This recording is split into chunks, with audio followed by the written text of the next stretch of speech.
Now I'm going to show you unsaon pag-book si round trip. Okay? So let's say for example, of course, I mean here, i-click na mo ni si round trip instead of single trip, i-click mo ni si round trip. And make sure na kung sa origin, let's say for example, Danao to Isabel. So it means kung round trip is Danao to Isabel ang padulong departure, let's say for example sa 28, kung ang return date nako, let's say I want it sa June 30. So that's the round sa ako ang return date. So pasabot ana is to Isabel to Danao na sa that you need to submit.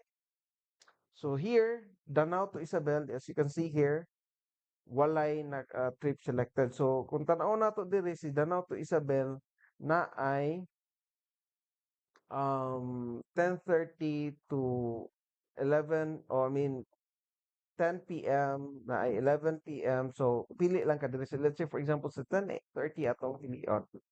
Now, anhita ni Isabel o ni Danao. Ato ang tanawon diri is unsa man sad nga biyahe atong pilion.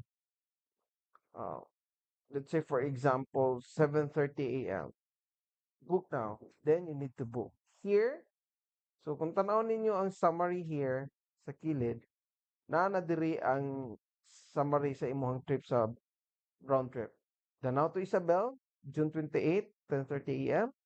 Ang balikan niya is sa June 30 from Isabel to Danao niya 7:30 a.m.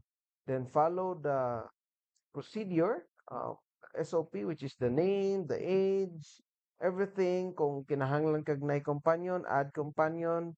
If kinahanglan na ay vehicle, then you need to add vehicle. That's it. And pay. Pay as usual. I think that's it. Thank you.